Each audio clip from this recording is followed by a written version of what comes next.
네, 이제 13장에 들어왔습니다. 12장을 잠깐 정리해서 말씀을 드리면 사탄을 상징하는 붉은 용이 장차 철장을 가지고 만국을 다스릴 남자아이가 태어나게 되면 그를 삼키려고 했었어요. 그 아이는 예수 그리스도였죠. 그렇지만 그 아이는 승천해버리고 붉은 용의 계획은 실패로 돌아가게 되었습니다. 그리고 나서 그 아이를 낳은 여자를 입에서 토해낸 강물로 떠내려 가게 하려고 했었는데 그것도 실패하게 됐어요. 왜냐하면 하나님께서 땅이 그 강물을 다 삼키도록 만들었기 때문이죠. 그 여자의 남은 자손, 곧 하나님의 계명을 지키고 예수의 증거를 가진 자들을 박해하기 위해서 그들과 더불어 싸우려고 바다 모래 위에 섰다라는 것을 12장에서 끝으로 마치고 있어요. 그리고 나서 이제 13장이 연결되는 거죠. 그러니까 마지막에 어떻게 마쳤었죠? 붉은 용이 바다 모래 위에 서서 하나님의 계명을 지킨 자들, 예수의 증거를 가진 마지막을 살아가는 성도들에게 싸움을 걸기 위해서 전투태세를 갖추고 있는 상태를 말을 하고 있는 거예요. 이제 13장은 그 붉은 용, 사탄과 그의 하수들인 바다 짐승, 땅의 짐승이 등장하면서 이들이 어떤 특징을 가지고 있고 어떠한 공격으로 교회를 박해하게 될 것을 얘기를 해주고 있어요. 먼저 간단하게 말씀드리면 바다의 짐승은 적그리스도를 상징을 합니다. 그리고 땅의 짐승은 거짓 선지자로 볼 수가 있습니다. 그리고 그들의 우두머리는 용, 즉 사탄이 되는 거죠. 이 세 대적자를 가리켜 흔히 악의 삼위일체라고 해요. 셋이잖아요. 근데 이 셋이 굉장히 하나됨으로 일을 하게 된다는 거죠.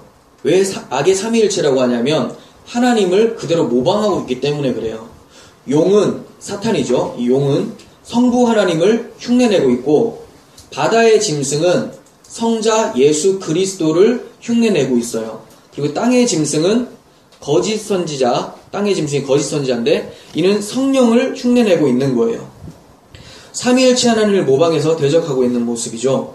그러니까 하나님께서는 오늘 본문을 통해서 이제 악의 삼위일체가 어떠한 모습으로 어떻게 공격하게 될 것이니 너희들은 정신 차리고 이것을 알고 싸워서 이겨라 라고 독려하고 계시는 거예요. 그러니까 우리가 오늘 본문을 통해서 어떻게 대처하고 어떠한 모습으로 살아가야 될 것을 마음에 준비를 해야 되겠죠. 오늘은 사탄의 두 하수 중에서 바다의 짐승 부분만을 좀 살펴보려고 합니다. 그 이후에는 이제 땅의 짐승 부분이 나타나요. 먼저 1절을 보겠습니다. 내가 보니 바다에서 한 짐승이 나오는데 뿔이 10이요 머리가 7이라. 그 뿔에는 10왕관이 있고 머리들에는 신성 모독하는 이름들이 있더라. 이렇게 말씀합니다. 먼저 사탄의 하수를 짐승이라고 하죠. 짐승. 헬라어로 데리온이라고 하는 말인데 데리온, 짐승인데 왜 이런 표현을 하고 있을까요? 왜 사탄의 하수를 굳이 짐승이라는 단어를 사용을 할까요? 짐승하면 일단 좋지 않아 보이잖아요. 그런데 성경적 근거가 있습니다. 창세기 3장 1절에서 뱀은 하나님이 지으신 들짐승 중에서 가장 간교하였다 이렇게 표현하고 있어요. 이 표현 자체가 무엇을 전제하고 있냐면 뱀이 간교하긴 한데 가장 간교해요. 들짐승들 중에서 가장 간교해요. 그렇다면 들짐승들도 간교하다라는 거죠. 그러니까 뱀이 들짐승들의 우두머리고 뱀의 하수가 들짐승들이라는 거죠. 이들도 간교함을 가지고 있다라는 거예요.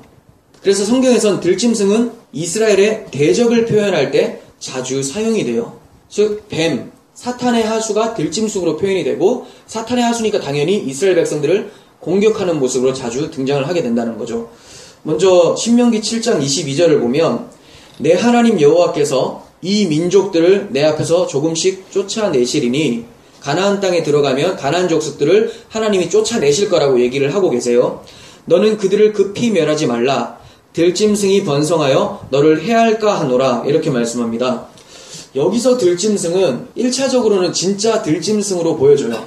가나안 땅에 들어갔는데 가나안 족속들을 다 멸하게 되면 그 땅에 있는 들짐승들이 이제 기고만장해서 날뛰게 되니까 다칠 수 있으니까 그렇게 하지 마라. 내가 쫓아낼 것이다. 서서히 쫓아낼 것이다. 이렇게 말씀하는 것으로 보여집니다. 그런데 이것은 결국 영적 교회에게 얘기하는 말씀이죠.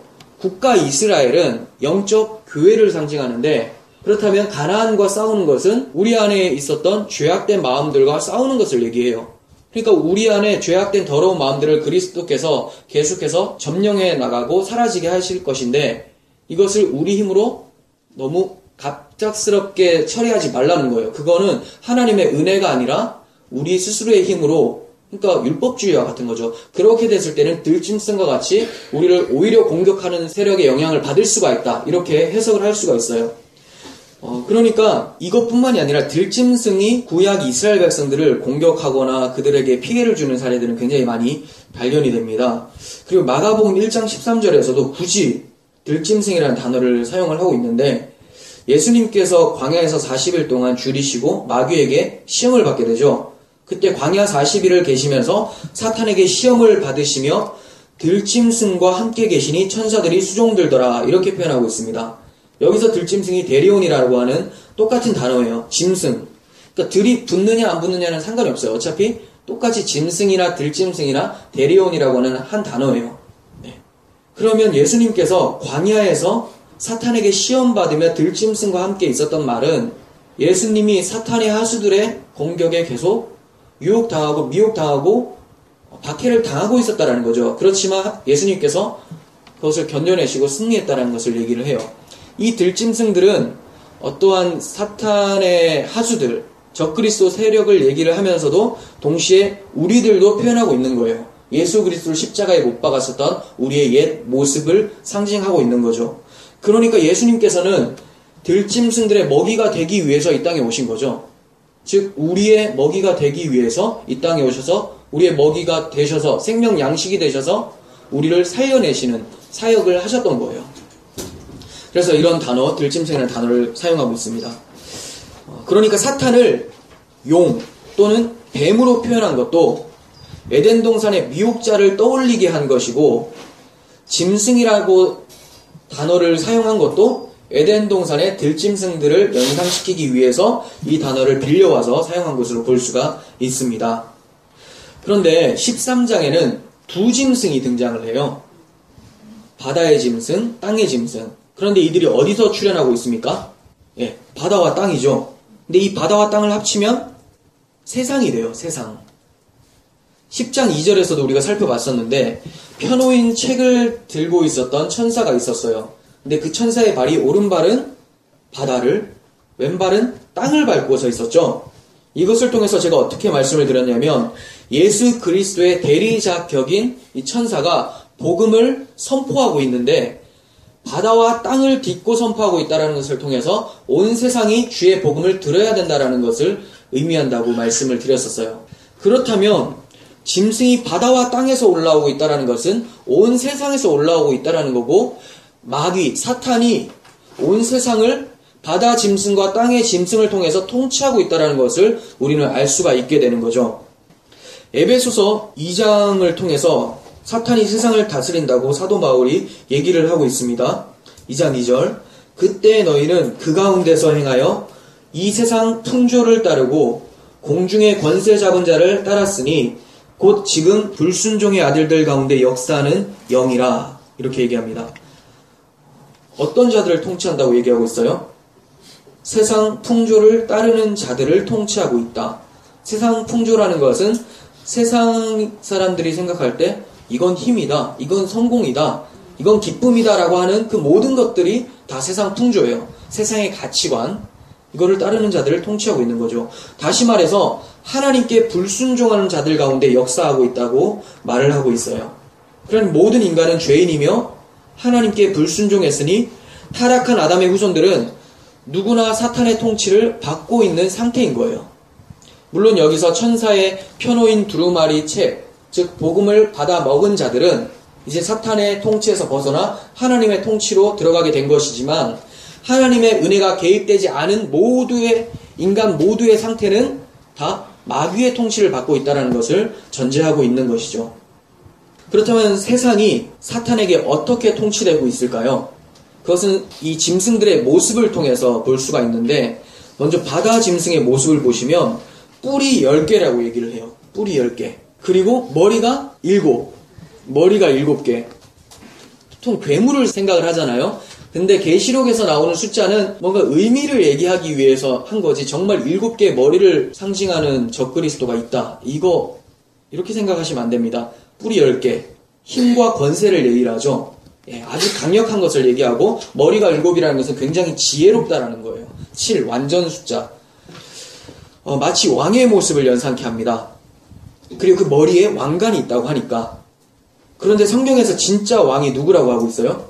예수 그리스도가 진짜 왕이잖아요. 예수 그리스도. 그러니까 이 바다의 짐승은 예수 그리스도의 왕적인 권세를 흉내내고 있는 거예요. 그렇다면 바다 짐승이 어떠한 모습으로 예수 그리스도를 모방하고 있는지 좀 살펴보도록 하겠습니다. 첫째는 12장에서 용이 10뿔이 있었는데 13장의 바다 짐승도 10뿔이 있어요.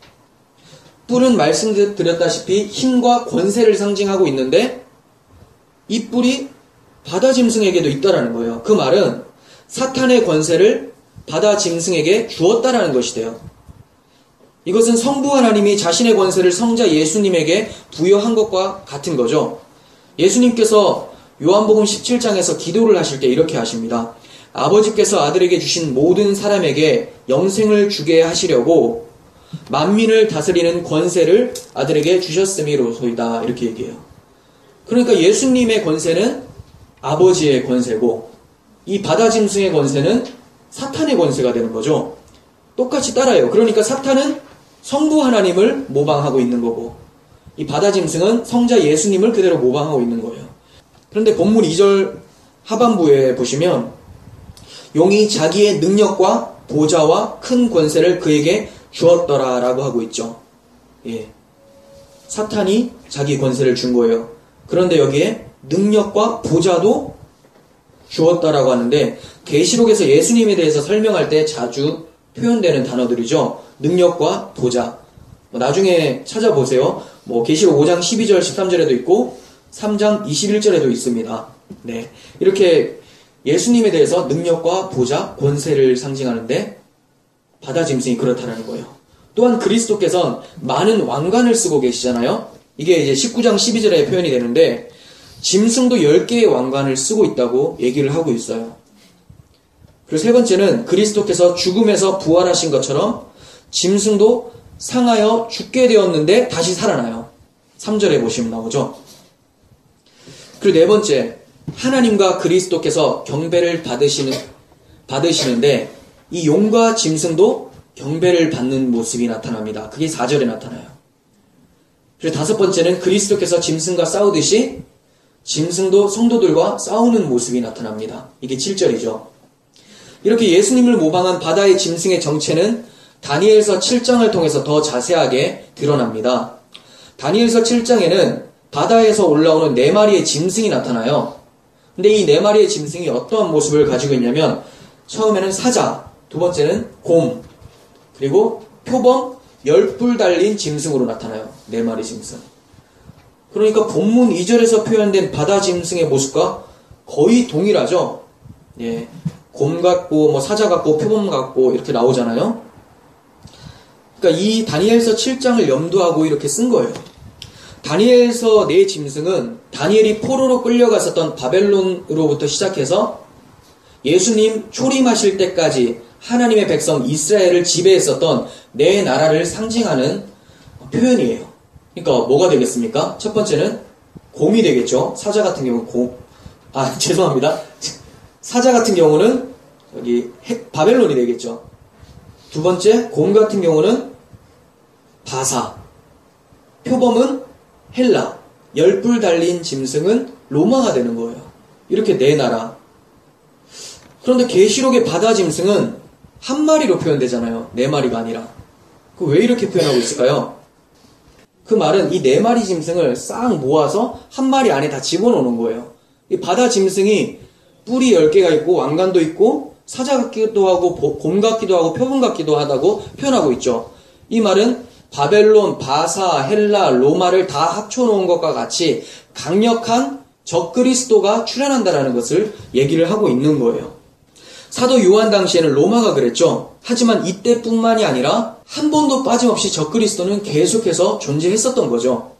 사탄은 그냥 놀고 있지 않습니다. 지금 오늘날에도 적그리스도는 계속해서 존재하고 교회를 박해하고 있습니다. 적그리스도는 철저히 사탄에 의해서 조종을 받게 됩니다. 오늘 본문 안에서 권세라는 말이 5번이나 등장을 해요. 그러니까 사탄의 권세로 일한다라는 거죠. 그런데 그 권세로 무슨 일을 하는가? 그게 4절에 나와요. 용이 짐승에게 권세를 주므로 용에게 경배하고 짐승에게 경배하여 이르되 누가 이 짐승과 같으냐? 누가 능히 이와 더불어 싸우리요? 이렇게 얘기하고 있죠.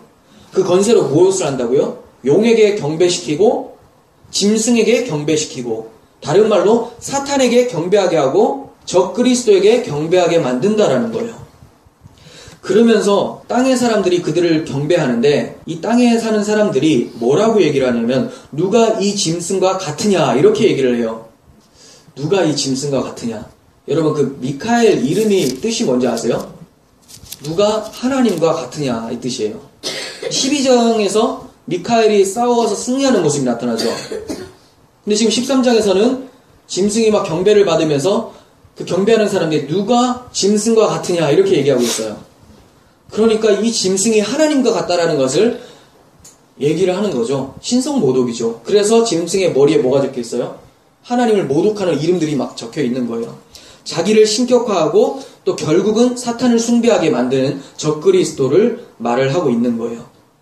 결국 짐승의 사명은, 적그리스도의 사명은 사탄 숭배인데, 사탄 숭배라고 하니까 무슨 사탄교처럼 뭐 이렇게 뿔 달린 거 막 모형 세워놓고 절하고 숭배하고 이것만을 많이 생각을 해요. 이런 단체들이 있습니다. 우리가 생각할 때 굉장히 유치하게 보이잖아요. 그 치약선자할 때 불소 같은 이렇게 뿔 달려가지고 이렇게 창 들고 있고 이런 거 막 숭배하고 있는데 이게 사탄 숭배의 끝이 아니에요. 이러한 모습도 있지만 표면적으로 이렇게 티나는 사탄 숭배도 있지만 대놓고 이렇게 하지 않는 사탄 숭배도 있습니다. 어떻게 하냐면 적그리스도들은 하나님을 잘 섬기라고 얘기를 합니다. 사탄이란 말도 안 써요. 하나님을 믿어야 됩니다. 예수님을 믿어야 됩니다 해요. 그렇지만 성경이 계시하고 있는 하나님과 예수님이 아니라 자기 자신이 만들어 놓은 예수님과 하나님이죠. 그러니까 다른 예수, 다른 하나님을 섬기도록 만드는 거죠. 그 특징이 그렇습니다. 하나님은 당신을 이 세상에서 왕으로 대접하기를 원하십니다. 이런 달콤한 유혹을 해요. 그러니까 하나님은 무조건 우리를 사랑하시기 때문에 우리의 욕망에 필요한 것들을 다 채워준다. 욕망대로 살도록 만들어준다. 이런 거죠.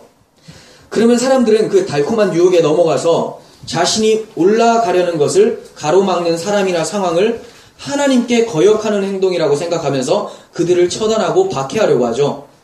내가 잘 되는 것이 하나님의 일인데 하나님께서 나를 그렇게 하시려고 하는데 이것을 방해하려는 자, 즉 하나님을 방해하는 것이다. 이런 생각이 찾아오게 마련이죠. 자신이 높아지는 것이 하나님이 높아지는 것이라고 생각하면서 성공하려고 합니다. 그래서 그것을 저지하는 자들을 박해하는 거죠.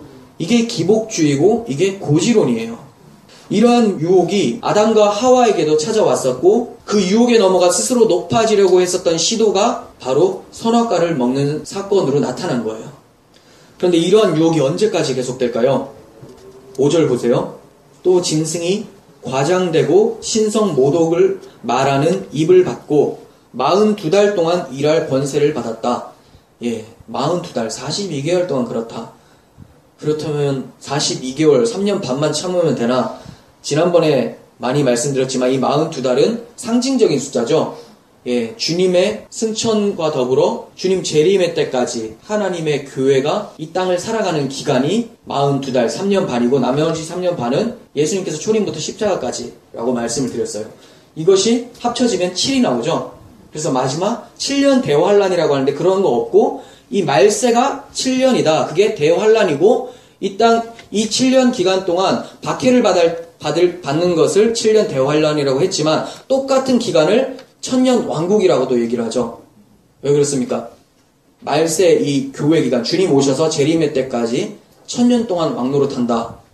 왕노릇은 1000이라고 하는 더 큰 숫자를 얘기하고 7년이라고 할 때는 작은 숫자를 사용하면서 완전수지만 사용하면서 우리가 박해를 당하지만 우리의 정체성, 신분, 원래 우리의 실존은 하나님 보좌 우편에서 왕노릇하고 있다는 것을 강조하기 위해서 같은 기간을 다른 표현으로 사용을 했다고 말씀을 드렸어요.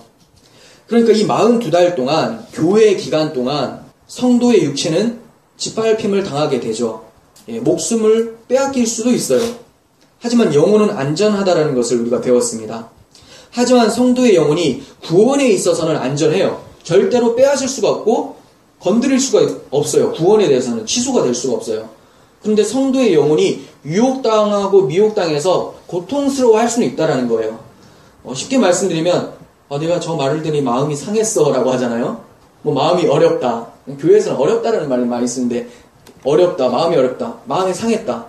이것과 같이 마음이 상했다고 죽습니까? 아니죠. 불편해진 것처럼 사탄이 우리들의 영혼을 박해할 수는 있다는 거예요.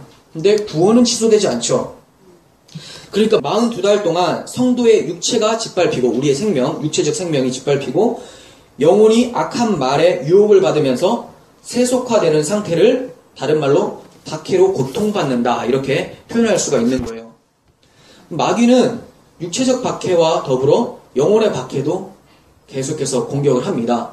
왜 그렇습니까? 우리 영혼이 천국 백성인데도 불구하고 이 땅의 백성으로 착각하게 만드는 것, 이게 박해니까. 그들의 사명은 그거예요. 이미 천국의 백성 된 사람들을 끌어내릴 수는 없으니까 착각해서 자기가 아직까지 지옥의 백성이라고 만드는 것, 이 세상의 통치를 따라 사는 자들이라고 착각하게 만드는 것이 사탄의 역할이라는 거예요.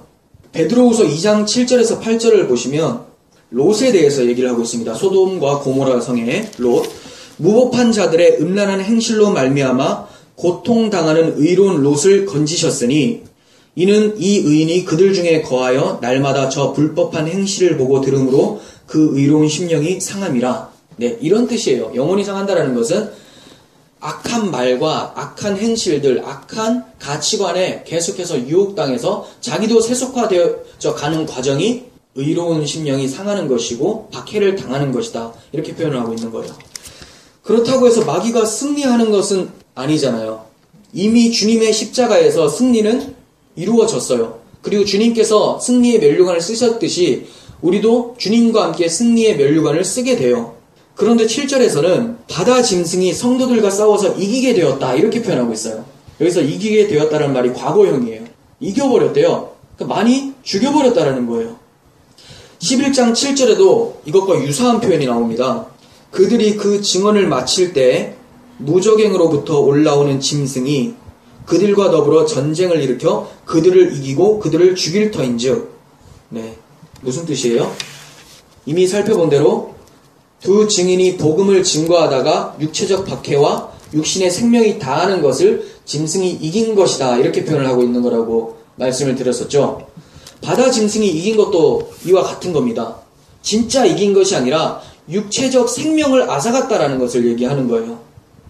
여기서 이기게 되었다라고 하니까 진짜 바다 짐승이 성도들을 이겨서 이들이 지옥 가게 된 것인가? 그 말이 아니라 이들이 성도들을 죽였다, 육체적으로 죽였다 이 얘기를 하고 있죠. 이것이 세상 관점에서 보면 바다 짐승이 이긴 게 맞아요. 성도가 목숨이 빼앗기는 것을 세상 사람들이 봤을 때는 야, 기독교도 뭐 별 수 없구나. 하나님이 살아계셔도 성도들 다 죽네 뭐 이렇게 생각해서 패배했다라고 얘기하죠. 이게 바로 십자가에서 예수님 찌른 사람들의 사고방식이에요. 예수님께서 십자가에서 죽으시니까 이 봐라 하나님 뭐하고 계시냐? 너 하나님의 아들 아니다 이렇게 생각을 해요. 근데 하나님의 관점은 뭡니까? 내 아들 예수가 십자가에서 죽었기 때문에 그게 승리한 거다 이렇게 얘기하죠. 하나님의 관점은 목숨을 다해서 충성한 복음을 증거하다가 순교한 하나님의 백성들이 바로 승리했다라고 보시는 거예요. 여러분 오늘날에도 교회를 박해하는 적그리스도의 세력이 점점 거세지고 있고 여전히 존재하고 있죠. 예를 들면 IS라고 하는 단체, 하나님 믿는 사람들 다 죽이잖아요. 또 종교 싸움 아닙니까? 그리고 카톨릭의 교황권이 그래요. 아무리 봐도 적그리스도는 솔직히 곳곳에 있어요. 근데 그 적그리스도의 우두머리처럼 보이는 게 교황의 모습과 굉장히 닮았다라는 거예요. 뭐 열불열 왕관도 있고 지배하고 통치하고 결국은 자기가 높아지고 이러한 모습들이 굉장히 닮아있죠. 이것뿐만이 아니라 뭐 프리메이슨이나 일루미나티라고 하는 정치와 종교적 통합 세력들이 또 있습니다. 그리고 그 EU 건물 보셨어요? EU 건물, 유럽 연합 건물 보시면 바벨탑하고 똑같아요. 보여드릴까요? 제가 예전에 다운받아 놓긴 했는데, 보시면 바벨탑부터 보여드릴게요. 지금 이게 바벨탑이 그려놓은 거거든요. 요거 바벨탑. 누가 봐도 바벨탑이죠. 그런데 옆에 보면 EU 건물이 짓다 만 것처럼 이렇게 나타나죠. 하나님 빼고 우리끼리 연합해서 하나됨으로 구원을 얻어보자. 요거예요. 그리고 나서 이게 이제 EU 건물 선전할 때 EU 바벨탑이잖아요. 아까 그 사진. 여기 밑에 망치 들고 있고 벽돌로 쪼고 있어요. 벽돌로 바벨탑 만들잖아요. 그런 모습들이 많이 나타나요. 뭐 이거 계시록에 짐승을 탄 여자 이런 거 다 표현하고 있고, 이런 거 봐서는 저 그리스도가 한두 개가 아니에요. 이게 왜 그렇습니까? 하나님만 빼고 좀 잘 살고 싶은 거예요. 하나님을 뺀 상태에서 지상 낙원을 펼치자라고 하는 거죠. 그러니까 하나님만이 지상 낙원이다. 하나님만이 하나님의 나라를 형성할 수가 있는 거지, 다른 것은 안 된다라고 하는 보수적 기독교인들, 우리들이에요. 이렇게 외치는 자들은 이들의 적이 되는 거죠. 그래서 오바마 대통령도 얘기를 했었고, 이번에 교황도 얘기를 했듯이 보수 기독교인들은 우리들의 적이다, 이렇게 얘기를 했었죠. 그러니까 이제 우리는 박해를 당하겠죠. 자명한 사실이에요. 제가 왜 이렇게 여러분들에게 상세하게 말씀을 드리냐면, 겁을 주기 위해서도 아니고, 이러한 것들은 자연스럽게 나타나고 지금만 있는 것이 아니라, 지금 교황만 있었습니까? 지금까지 다 있었고, 강력한 국가 로마도 있었고, 중세시대 때는 암흑기라고 하죠. 그러니까 복음의 빛이 거의 사라져가니까 이들이 판을 치니까 뭐 없었는데, 종교개혁 시대 때는 부딪히기 시작했던 거죠. 계속해서 적그리스도 세력은 있었어요. 더 무서운 거는 우리 마음 가운데 이 적그리스도 세력이 불끈불끈 솟아오르고 있다라는 거죠. 그러니까 저런 단체들만이 아니라 우리들조차도 그들과 같은 사고를 자주 하고 산다는 거죠. 생활을 할 때도 뭐 내 중심으로 살게 되고, 하나님의 뜻은 전혀 안중에도 없죠. 무슨 일이 일어나도 하나님은 뺀 상태에서 해석을 해요. 항상 불신자와 동일하게 해석을 하는 거죠. 많은 사람들이 배도하며 사탄을 경배할 거예요. 저는 여기에 우리 성도님들이 동참하지 않았으면 좋겠습니다. 이렇게 많은 사람들이 배도하고 경배하지만 오직 어린 양 예수의 피를 믿는 자들은 사탄 앞에 무릎 꿇지 않는다고 말씀하고 계세요. 8절 보겠습니다. 죽임을 당한 어린 양의 생명책에 창세 이후로 이름이 기록되지 못하고 이 땅에 사는 자들은 다 그 짐승에게 경배하리라. 자, 그럼 무슨 말이에요? 다 짐승에 경배를 하는데 안 하는 부류가 있다라고 하죠. 그 부류가 뭡니까? 어린 양의 생명책에 창세 이후로 이름이 기록된 자들은 경배 안 한다. 즉 그냥 생명책이 아니라 어린 양, 피 흘려 죽으신 그리스도의 십자가 대속을 자기의 사건으로 믿는 자들, 그 자들은 이름이 다 새겨져 있고 그 자들은 짐승에게 경배하지 않는다라고 얘기를 하고 있는 거예요. 42달 동안 우리는 인생이라는 광야에서 하나님이 예비하신 곳에서 양육되고 있기 때문에 두려워할 필요가 없습니다. 공격은 계속돼요. 42달 동안 공격은 되지만 그 기간 동안 우리가 어디에 있습니까? 하나님이 예비하신 양육하는 장소에 있잖아요. 그 장소가 바로 예수 그리스도 안이잖아요. 우리는 안전한 싸움을 하고 있는 거예요. 하지만 깨어서 싸워야 되겠죠? 그래서 정신 차리라고 9절 10절을 더해서 말씀해 주고 계시는 거예요. 9절 10절 보겠습니다. 누구든지 귀가 있거든 들을지어다. 사로잡힐 자는 사로잡혀갈 것이요 칼에 죽을 자는 마땅히 칼에 죽을 것이니 성도들의 인내와 믿음이 여기 있느니라. 자, 이게 무슨 겁을 주는 것 같지만 담담하게 표현을 하고 있는 거죠. 사로잡힐 자갈 자 다 사로잡혀져 가고 죽을 자 다 죽을 건데 바로 여기에서 성도들의 인내와 믿음이 나타나는 것이다. 이렇게 표현해요. 우리들은 우리가 인내하고 믿음을 지키는 것도 맞지만 우리의 믿음의 주가 예수 그리스도가 되시기 때문에 하나님 주권 가운데 있다는 것을 안다면 우리가 두렵고 떨리는 마음으로 싸우지 않는다라는 거예요. 물론 이제 앞으로 우리 때가 아닐 수도 있고 우리 자녀의 때에 거센 외부적 박해가 일어날 수도 있지만 아이들에게도 잘 양육해야 되겠죠. 잘 알려주고 한빈이 잘 들어야 돼요. 이렇게 어려운 일들이 많이 있을 수 있지만 다른 거 다 줘도 나의 생명 되신 예수 그리스도와는 바꿀 수 없다라는 그 신앙을 뿌리 깊게 내려주지 않으면 우리 신앙의 후배들이 굉장히 괴롭고 배도할 수 있는 위험에 처져 있다라는 거죠. 우리 때가 될 수 있어요. 언제가 될 수 있는지 모르고. 그리고 단지 그 단체뿐만이 아니라 아까 말씀드렸다시피 여러 가지 현대 문명은 끊임없이 우리 영혼을 박해하고 있기 때문에 우리가 우리 삶 속에서 깨어있지 않으면 이들이 박해하지 않아도 우리는 그냥 죽어가는 거예요. 외부적 어떤 단체가 박해하지 않아도 다 힘없는 크리스찬이 되는 거죠. 그 옥성호 집사님이 쓴 갑각류 크리스찬이라고 그 책 제목이 있는데 겉은 딱딱해 보이지만 속은 갑각류가 말라 터져가지고 약하다라는 거죠. 그렇게 말랑말랑한 상태.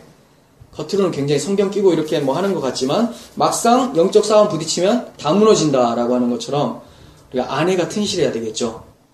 히브리서 기자는 믿음의 조상들이 선한 싸움을 하면서 죽음에서도 믿음을 지킨 것을 언급한 후에 우리들을 향해서 이렇게 권면을 하고 있습니다.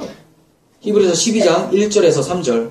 이러므로 자 이게 11장에서 수많은 조상들이 칼에 찔리고 사자 우리에 들어가고 해서 다 죽어갔지만 끝까지 믿음을 저버리지 않았다라고 얘기하면서 이러므로 우리에게 구름같이 둘러싼 허다한 증인들이 있으니 자 우리 신앙의 선배들이죠. 모두 무거운 것과 얽매이기 쉬운 죄를 벗어버리고 인내로써 우리 앞에 당한 경주를 하며 믿음의 주여 또 온전하게 하시는 이인 예수를 바라보자. 네, 이게 중요하죠. 방안이 뭡니까? 예수를 보라는 거예요.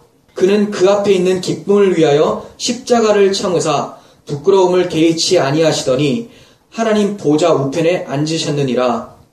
그러니까 예수께서 십자가를 참으신 것을 기억하고 견디라고 하고 있는 거고 허다한 증인들도 십자가 예수를 생각하면서 견뎠다라는 거예요. 이 허다한 증인들은 구약의 증인들이었어요. 그럼 십자가 예수? 어떤 예수입니까? 오실 예수를 바라보고 견뎠다라는 거예요. 하나님의 약속은 반드시 응하리라. 우리는 오신 예수, 십자가에서 죽으시고 이제 다시 오실 예수를 바라보면서 견디는 거잖아요. 그럴 때 우리가 구약의 믿음의 사람들처럼 모세와 다윗과 같이 믿음의 싸움에서 승리할 수 있다는 것을 얘기하고 있어요. 3절 보겠습니다.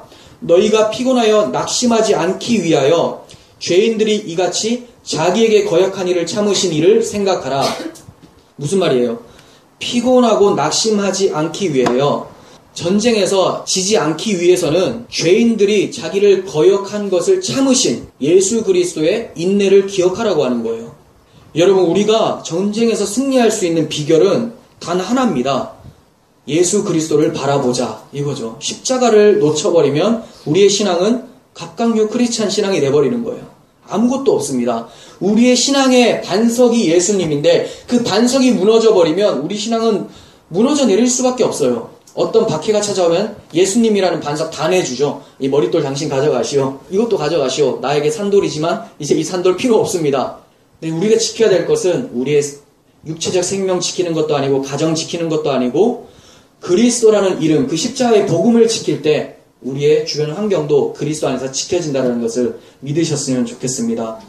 많은 사람들이 배도하고 사탄을 숭배하는 자리에 간다 해도 우리 밝은빛 교회는 어떠한 상황이어도 생명이신 그리스도와 함께 승리할 수 있는 우리들이 되었으면 좋겠습니다. 기도하겠습니다.